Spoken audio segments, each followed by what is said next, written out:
এই ভোট ডাকাতদের অন্যায়ের বিরুদ্ধে প্রতিবাদ করলে মানুষের বাক স্বাধীনতাকে হরণ করা হয়। প্রিয় ভাই বোনেরা, আজকে আমরা এমন একটি সময় এই কাউন্সিল অনুষ্ঠিত করতে যাচ্ছি যখন বাংলাদেশের মানুষের জনগণের অর্থ সম্পদ লুট করে বিদেশে সম্পদের পাহাড় গড়ে তোলা হচ্ছে। প্রিয় ভাই বোনেরা, একটু আগে মহাসচিব সাহেব এখানে ওনার বক্তব্যে বলেছেন এই যে এমন একটি তাদের এই দুর্নীতির কারণে আজকে এমন হয়েছে প্রতি মাসে একবার নয় একবারের বেশিবার এই দেশের বিদ্যুতের দাম বাড়িয়ে মানুষকে কষ্টের মধ্যে ঠেলে দেওয়া হচ্ছে। আজকে এমন একটি সময় আমরা এই কাউন্সিল অনুষ্ঠিত করতে যাচ্ছি যখন বিএনপি সহ বিরোধী মতামতের বা বিরোধী দলের লক্ষ লক্ষ নেতাকর্মী আজ অত্যাচার নির্যাতনের শিকার। এই সিলেটের মানুষ দেখেছেন কিভাবে ইলিয়াস আলী সহ আমাদের আরো বহু নেতাকর্মীকে কিভাবে গুম করা হয়েছে। সমগ্র বাংলাদেশে আমাদের 50 লক্ষের মতন নেতাকর্মীকে মিথ্যে মামলা দিয়ে জর্জরিত করে রাখা হয়েছে। প্রিয় ভাই বোনেরা, আজকে বাংলাদেশের শিক্ষার কি অবস্থা, স্বাস্থ্যের কি অবস্থা, প্রত্যেকটি নিত্য প্রয়োজনীয় জিনিসপত্রের দামের কি অবস্থা আজ আপনারা সচক্ষে তা দেখছেন। প্রিয় ভাই বোনেরা, আজকে আমরা দেখেছি বাংলাদেশের দেশের স্বাধীনতার পরে যা হয়নি এই লুটেরা সরকারের ভোট ডাকাত সরকারের সময় সেটি হয়েছে। আমরা দেখেছি বাংলাদেশ ব্যাংকের ভল্টের ভিতর থেকে এই দেশের মানুষের সম্পদকে কিভাবে লুট করে নিয়ে যাওয়া হয়েছে। প্রিয় ভাই বোনেরা, আজকে দেশের মানুষের ভোটের অধিকারকেই শুধু হরণ করা হয়নি, দেশের সার্বভৌমত্বকে পর্যন্ত আজকে জলাঞ্জলি দেওয়া হয়েছে। আপনারা সমগ্র দেশবাসী আজকে দেখেছে কিভাবে এই লুটের এই ভোট ডাকাত সরকারের এই অবৈধ সরকারের মন্ত্রী একটি বিশেষ দেশ থেকে ঘুরে এসে বলেছে যে সেই দেশের কাছে তারা, সেই দেশের সরকারের কাছে তারা অনুরোধ জানিয়েছে যাতে যে কোনো মূল্যে আজকে এই ভোট ডাকাত সরকারকে ক্ষমতায় রাখা হয়। প্রিয় ভাই বোনেরা, কেন তারা আজকে এই কথা বলল? কারণ আজকে তারা দেশকে যে অবস্থায় নিয়ে এসেছে, আজকে তারা দেশের মানুষকে যে দুঃখ দুর্দশার মধ্যে রেখেছে, তারা ভালো করেই জানে, হাসিনা সহ আওয়ামী লীগ ভালো করেই জানে যে এই দেশের মানুষ যদি ভোটের অধিকার পায়, এই দেশের মানুষ যদি ভোট দিতে পারে নিরপেক্ষ সরকারের অধীনে, তাহলে কোনোভাবেই তাদেরকে ভোট দেবে না। তাদের উপরে দেশের মানুষের আস্থা এবং বিশ্বাস নেই বলেই আজকে তারা কোনো বিশেষ দেশের কাছে গিয়ে ক্ষমতায় থাকার জন্য প্রার্থনা ভিক্ষা করছে। প্রিয় ভাই বোনেরা, আজকে বহু বছর যাবত আমরা কি শুনে আসলাম? আমরা বহু বছর যাবত শুনে এসেছি যে তারা বলে দেশকে উন্নয়নের রোল মডেলে রূপান্তরিত করেছে। কিন্তু এই গত 4-5 দিন আগের ঘটনা, জাতিসংঘের মিটিং হয়েছে এবং জাতিসংঘের বিভিন্ন পরীক্ষা নিরীক্ষার মাধ্যমে আমরা দেখেছি জাতিসংঘ বলেছে যে পৃথিবীতে যে কয়েকটি অউন্নত দেশ আছে তার মধ্যে বাংলাদেশ একটি অন্যতম দেশ। অউন্নত দেশ, উন্নয়নশীল না, উন্নত নাই, অউন্নত দেশ। আজকে গত 15 বছর যাবৎ জনগণের ভোটের অধিকারকে কক্ষিগত করে, জনগণের ভোটের অধিকারকে কক্ষিগত করার মাধ্যমে, জনগণের অর্থ সম্পদ লুটতরাজ করার মাধ্যমে সকল প্রকার শিক্ষা ব্যবস্থা, নির্বাচনী ব্যবস্থা, সকল কিছু ধ্বংস করে দেওয়ার মাধ্যমে আজকে দেশকে ধ্বংসের দ্বার প্রান্তে এনে দাঁড় করিয়েছে। প্রিয় ভাই বোনেরা, আজ এখানে কাউন্সিলর বৃন্দ যারা উপস্থিত আছেন, আপনাদের সকলকে আমি উদ্দেশ্য করে বলতে চাই যে আজ সমগ্র দেশের মানুষ আজ তাকিয়ে আছে আপনাদের দিকে। সমগ্র দেশের মানুষ আজকে আশা নিয়ে তাকিয়ে আছে বিএনপি তথা শহীদ জিয়া খালেদা জিয়ার প্রতিটি সৈনিকের দিকে যে তারা এদেরকে, দেশের মানুষকে, বিএনপির নেতাকর্মীরা এই জালেম সরকারের হাত থেকে, এই ভোট ডাকাত লুটেরা সরকারের হাত থেকে তারা রক্ষা করবে এই দেশকে। এই দেশের মানুষের ভোটের অধিকারকে প্রতিষ্ঠিত করবে, এই দেশের মানুষের বাক স্বাধীনতাকে ফিরিয়ে আনবে। প্রিয় ভাই বোনেরা, প্রিয় কাউন্সিলর বৃন্দ, আজ বিএনপির উপরে পবিত্র দায়িত্ব অর্পিত হয়েছে। আজকে দেশের মানুষ আপনাদের দিকে তাকিয়ে আছে, আশা নিয়ে তাকিয়ে আছে, আকাঙ্ক্ষা নিয়ে তাকিয়ে আছে, ভরসা নিয়ে তাকিয়ে আছে আপনাদের দিকে। এই দায়িত্ব আপনাদেরকে আজকে সঠিকভাবে পালন করতে হবে। আজকে এখানে সিলেট মহানগরী বিএনপির কাউন্সিলর হবে।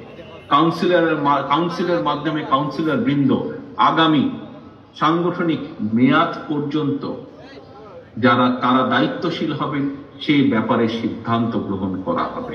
সেই ব্যাপারে কাউন্সিলর বৃন্দ সিদ্ধান্ত দিবেন। আমরা আশা করব কাউন্সিলর বৃন্দ সেই ব্যক্তিদেরকেই সিদ্ধান্ত প্রদান করবেন, সেই ব্যক্তিদেরকেই দায়িত্ব প্রদান করবেন যারা সঠিকভাবে এই দলকে, সিলেট মহানগরের মাটিতে বাংলাদেশ জাতীয়তাবাদী দলকে সঠিকভাবে নেতৃত্ব দিতে সক্ষম হবে।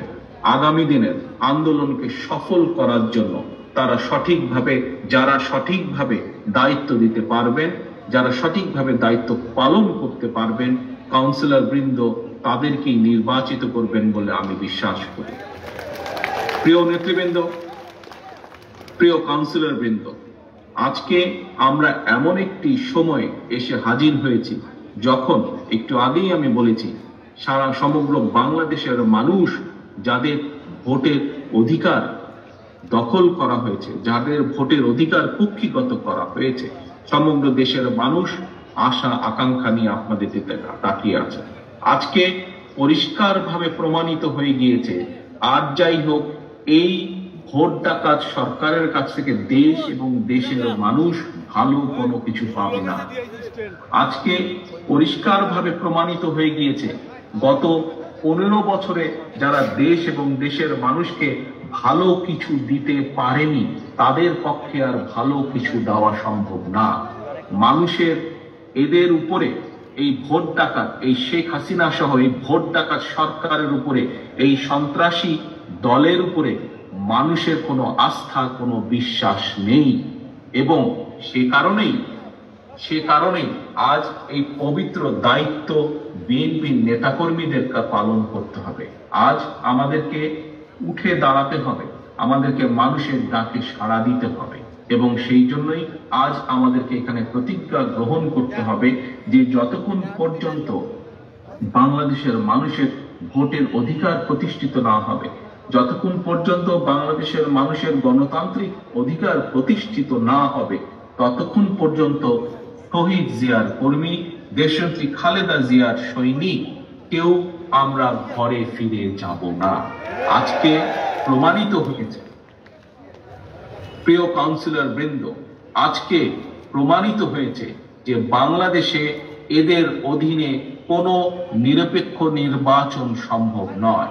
এবং বাংলাদেশের মানুষের প্রাণের দাবি, বাংলাদেশের মানুষের আকাঙ্ক্ষা নিরপেক্ষ সরকারের অধীনে একটি নিরপেক্ষ নির্বাচন, নিরপেক্ষ ভোটের অধিকারের দাবি আদায় করা।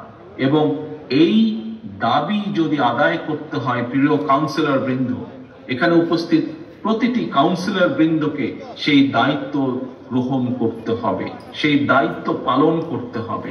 এবং সেই দায়িত্ব যদি কাউন্সিলর বৃন্দ পালন করতে হয়, তাহলে পথ একটাই, আমাদের সকলকে একটাই সিদ্ধান্ত নিতে হবে দেশের জন্য, দেশের পক্ষে। সেটি হলো বাংলাদেশ যাবে কোন পথে, ফায়সালা হবে রাজপথে। রাজপথ ছাড়া কোনো ফায়সালা কোনোদিন হয়নি।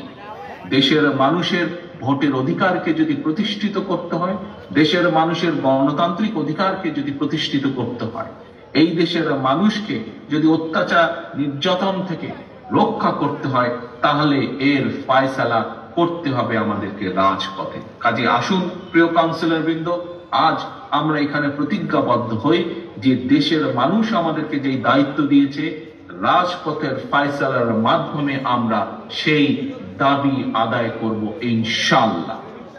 প্রিয় নেতৃবৃন্দ, জুমার টাইম হয়ে গিয়েছে প্রায় আজ, তাই আর বক্তব্য বাড়াবো না।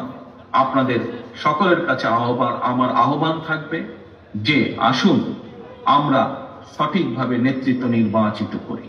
যাদেরকে আমরা নেতৃত্ব নির্বাচিত করব তারা সঠিকভাবে দায়িত্ব পালন করতে পারবেন, এই আশা আমরা ব্যক্ত করছি, এই আশা আমরা রাখছি। পরিশেষে আমি আবারও যারা সফলভাবে নির্বাচন কমিশন সহ আমাদের বর্তমান যে আহ্বায়ক কমিটি, মহানগরীর আহ্বায়ক কমিটি, যারা এই একটি সার্থক কাউন্সিল অনুষ্ঠানের জন্য অক্লান্ত পরিশ্রম করেছেন, তাদের সকলকে আমি আন্তরিকভাবে ধন্যবাদ জানাচ্ছি এবং আমি আশা করছি সুন্দর শৃঙ্খলার মাধ্যমে আজ আমরা সুন্দর একটি কাউন্সিল অনুষ্ঠিত করতে সক্ষম হব ইনশাআল্লাহ। আপনাদের সাথে পরিশেষে আশা ব্যক্ত করছি যে ইনশাআল্লাহ একটি স্বৈরাচার মুক্ত গণতান্ত্রিক বাংলাদেশে আবারও আপনাদের সাথে আমার দেখা হবে, আবারও আপনাদের সাথে বসে কথা বলবো। দেশের জন্য, দেশের মানুষের জন্য আমরা ইনশাআল্লাহ একসাথে আবার সবাই কাজ করব। সকলে ইনশাআল্লাহ ভালো থাকবেন, সুস্থ থাকবেন। আল্লাহ হাফেজ। বাংলাদেশ জিন্দাবাদ, বাংলাদেশ জাতীয়তাবাদী দল জিন্দাবাদ। আসসালামু আলাইকুম। সভাপতি, সাধারণ সম্পাদক, সাংগঠনিক সম্পাদকরা সালাম দিচ্ছেন আমাদের ভারপ্রাপ্ত চেয়ারম্যান মহোদয়কে। সভাপতি হিসাবে আছেন সভাপতি প্রার্থী হিসাবে আছেন আমাদের নাসিম হোসেন, মিফতা সিদ্দিকী হিসাবে আছেন ফরহাদ চৌধুরী শামীম, এমদাদ সাংগঠনিক সম্পাদক হিসাবে আছেন সাফেক মাহবুব, ফরহাদ, শাহেদ এবং রেজাউল করিম নাচন।